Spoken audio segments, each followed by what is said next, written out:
चाहे आपकी हाइट कितनी बड़ी भी क्यों ना हो, एडवेंचर आपको ढूंढ ही लेता है। और जब आपकी फैमिली आपके साथ होती है तो हर मुश्किल आपके लिए आसान होती है। एक छोटे से चूहे की एडवेंचरस और इमोशनल कहानी। भले ही स्टुअर्ट लिटिल मूवीज आज किसी बड़े अचीवमेंट के लिए याद नहीं होंगी, पर आप इस बात पर तो जरूर ही एग्री करेंगे कि हम में से और आप में से बहुत लोगों ने अपने बचपन के गोल्डन ईयर्स में इन मूवीज को बहुत ज्यादा एंजॉय किया था। और आज उसी की खातिर हम इन मूवीज को और भी अच्छे तरीके से जानने वाले हैं, जिसकी रिक्वेस्ट हमें कमेंट्स में कई बार हमारे सब्सक्राइबर्स से मिल चुकी है, जिसके लिए आप सबका बहुत बहुत शुक्रिया। तो चलिए इसी नोट पर जानते हैं 15 अमेजिंग, माइंड ब्लोइंग और awesome the Stuart little movie facts, वो भी भारी भरकम स्पॉयलर्स के साथ, क्योंकि आज की वीडियो में आपको पता चलने वाला है कि कैसे और कहां पर शुरू हुई थी स्टुअर्ट लिटिल की कहानी। कौन कौन सी चीजें स्टुअर्ट लिटिल की मूवीज में एक बहुत बड़ा चैलेंज थी, किसने और कैसे ढूंढा इस मूवी का सबसे महंगा ईस्टर एग, और फाइनली जानेंगे कि क्या इस मूवी फ्रेंचाइजी का कोई फ्यूचर होने वाला भी है या नहीं। ये और बहुत कुछ आप इस वीडियो में इंतजार कर रहे हैं, तो देर किस बात की। हे गाइस, मेरा नाम है पंकज सागर और आपका स्वागत है गेमो को हिंदी की एक और फ्रेश वीडियो में। Now without wasting any more time, let's get started. Stuart little movie based है इसी नाम की 1945 की अमेरिकन चिल्ड्रंस बुक पर, जिसे लिखा था E.B. वाइट ने, जहां पर इस कहानी का आइडिया उन्हें 1926 में ही आया था, जहां पर एक ट्रेन राइड के दौरान सोते समय उन्होंने चूहे जितने बड़े एक छोटे से लड़के का सपना देखा था, और उन्होंने न्यूयॉर्क पहुंचने के बाद अपने भांजे और भतीजियों को इस कहानी को सुनाया था, और धीरे धीरे करके उन्होंने इस कैरेक्टर पर शॉर्ट स्टोरीज लिखना शुरू कर दी। फाइनली 1935 में उन्हें उनकी वाइफ ने इनकरेज किया और 1945 में इस कहानी को पब्लिश किया गया। एनिमेटेड स्टुअर्ट लिटिल के पर्सनालिटी को रियल बनाने में उसकी आवाज का एक बहुत बड़ा रोल है। यही कारण है कि स्टुअर्ट लिटिल की पर्सनालिटी को आइकॉनिक बनाने के लिए कई सारे बेहतरीन एक्टर्स को कंसीडर किया जा रहा था, जिनमें शामिल थे जिम कैरी, बिल मरी, वुडी एलन, डैनी डिविटो और मैथ्यू ब्रॉडरिक जैसे बड़े एक्टर्स। लेकिन फाइनली इस कैरेक्टर को अपनी आवाज दिया माइकल जे फॉक्स ने। वहीं पर बात करें इसकी हिंदी डबिंग की, तो इसे 2006 में विराज अधव ने अपनी आवाज से डब किया था, जो टोबी मैगवायर के स्पाइडरमैन की भी हिंदी डबिंग कर चुके हैं।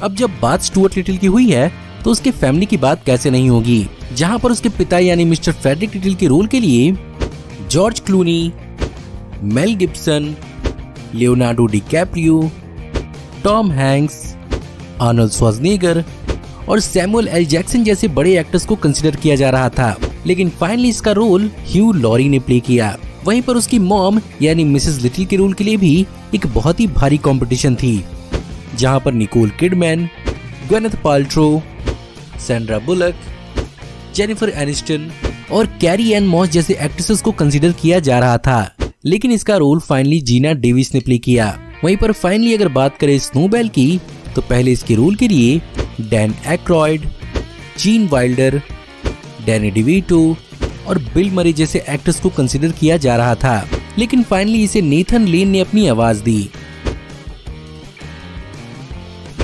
अब जब बात स्नोबेल की हुई है, तो इस मूवी के अंदर जिस रियल लाइफ बिल्ली को स्नोबेल के पार्ट के लिए यूज किया गया है, कोइंसिडेंटली ये इस मूवी के डायरेक्टर रॉब मिनकॉफ की बचपन की पेट बिल्ली से बहुत ज्यादा सिमिलर थी, जिसके कारण जब ये मूवी खत्म हुई तो इसे एक्चुअली रॉब मिनकॉफ ने अपने साथ रख लिया और ये बहुत लंबे समय तक उनके साथ रही।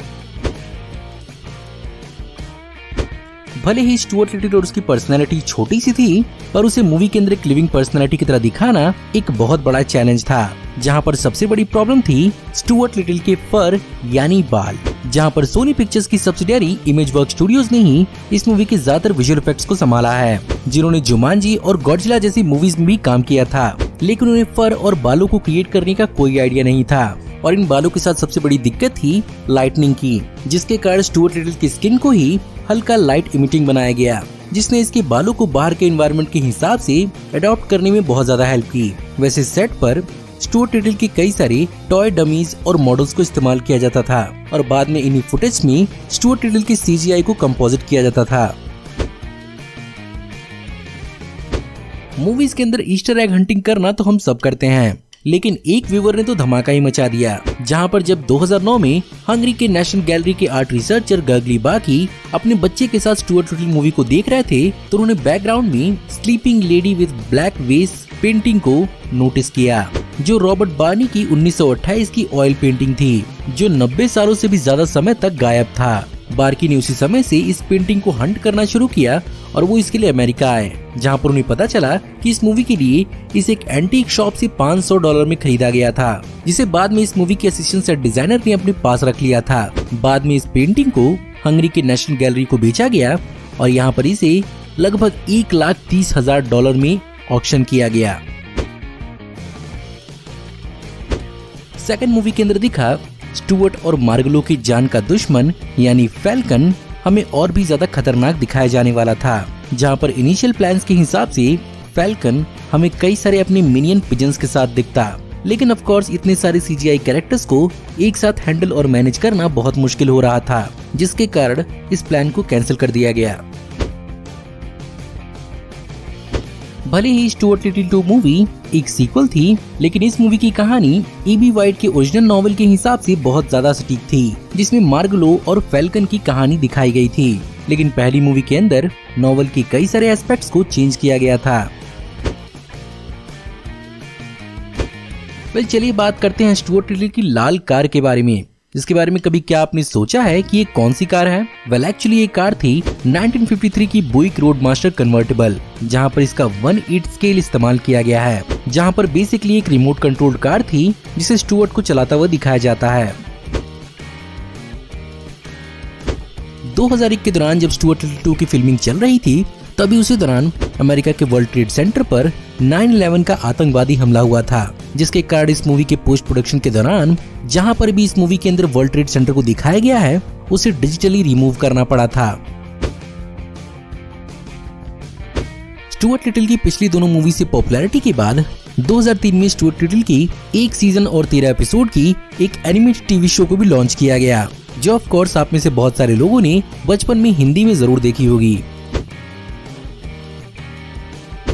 सेकंड मूवी की क्रिटिकल और फाइनेंशियल परफॉर्मेंस के बाद सोनी पिक्चर्स ने थर्ड मूवी को पूरी तरह एक एनिमेटेड मूवी ही बनाने का फैसला किया, जहां पर इस मूवी के एनिमेशन का इंस्पिरेशन स्टुअर्ट लिटिल की ओरिजिनल कहानी की किताब के आर्टवर्क से लिया गया था। वैसे इस मूवी को DVD में डायरेक्टली 2006 में रिलीज किया गया। थर्ड मूवी के अंदर ओरिजिनल दोनों मूवीज के बहुत सारे कास्ट मेंबर्स को रिप्लेस किया गया था, जहां पर पहली दोनों मूवीज के अंदर जॉर्ज का रोल प्ले करने वाले जोनाथन लिपिंस्की को चेंज किया गया था, क्योंकि वो अपने रोल के लिए बहुत ज्यादा बड़े हो चुके थे। वहीं पर केविन शॉन ने नेथन लेन को स्नोबेल के लिए रिप्लेस किया। वहीं पर रीनो रोमानो ने स्टीवन ज़ान को मॉन्टी के लिए रिप्लेस किया। अब चलिए बात करते हैं इस मूवी ट्रिलॉजी की क्रिटिकल और फाइनेंशियल परफॉर्मेंस के बारे में, जहां पर ऑफ कोर्स ये मूवी बच्चों की तरफ ज्यादा डेडिकेटेड थी, जिसके कारण आप इससे कोई खास क्रिटिकल रिसेप्शन की उम्मीद तो नहीं कर सकते। लेकिन पहली मूवी के अंदर जिस विजुअल इफेक्ट्स को दिखाया गया था, वो एक ग्राउंड ब्रेकिंग विजुअल इफेक्ट था, जिसके कारण इसने ऑस्कर्स में मैट्रिक्स जैसी मूवी को भी एक बहुत ही कड़ी टक्कर दी थी। लेकिन फाइनली इसकी बाजी मैट्रिक्स ने जीती। वहीं पर अगर बात करें फाइनेंशियली, तो पहली दोनों मूवीज के 2.5 लाख बजट पर लगभग $471 मिलियन कमाए, और तीसरी मूवी यानी Stuart little 3 call of the wild ने एक अननोन बजट पर सिर्फ और सिर्फ DVD सेल्स के दम पर अमेरिका में $11 मिलियन कमाए। लेकिन अब सवाल ये उठता है कि क्या स्टुअर्ट लिटिल अपनी वापसी करेगा? इनिशियल रिपोर्ट्स तो इसी की तरफ हिंट कर रही थी, जहां पर सोनी पिक्चर्स इन मूवीज के इनिशियल प्रोड्यूसर्स के साथ मिलकर इस फ्रेंचाइजी की रिबूट पर काम कर रहे थे, जो बेसिकली पिछली सीक्वल से बहुत ज्यादा अलग होती और ये नॉवेल के काफी ज्यादा करीब होती, और इसे 2018 से लेकर 2019 तक रिलीज करने के लिए एक्सपेक्ट किया जा रहा था। लेकिन अभी फिलहाल इस मूवी के बारे में क्या चल रहा है किसी को नहीं मालूम। वहीं पर कुछ रिपोर्ट्स के हिसाब से स्टुअर्ट लिटिल की रिबूट के लिए क्रिस प्रैट को स्टुअर्ट लिटिल के रोल के लिए कंसीडर किया जा रहा है। मुझे कमेंट में जरूर बताइएगा कि आपका इस बारे में क्या मानना है। तो गाइज, ये थे 15 अमेजिंग, माइंड ब्लोइंग और awesome the Stuart little movies facts. Well of course Stuart little movies के साथ मेरी एक बहुत पुरानी याद जुड़ी थी, एंड ऑफ कोर्स मैं मॉडर्न टाइम्स में इसका रिबूट भी जरूर देखना चाहूंगा। By the way, in movie से जुड़े हुए जितने भी फैक्ट्स मुझे मिल पाए मैंने आपको बताने की कोशिश की है। उम्मीद करता हूँ कि आपको आज की वीडियो पसंद जरूर आई होगी, और अगर आपको आज की वीडियो पसंद आई हो तो इस वीडियो को लाइक जरूर करिएगा। साथ ही साथ आप इन मूवीज के बारे में और कौन कौन से फैक्ट जानते हैं हमें कमेंट में जरूर बताइएगा। हमारी आने वाली ऐसी ऑसम वीडियोस को देखते रहने के लिए हमारे चैनल को सब्सक्राइब करिए, बेल वाले आइकन को दबाइए और हमारी वीडियोस को बिना मिस किए एंजॉय करते रहिए। और अगर आप चाहें तो इस वीडियो के लिंक को अपने दोस्तों और ग्रुप्स के बीच में जितना हो सके उतना शेयर करें। Thank you for watching, see you in the next video. Till then take care, good bye.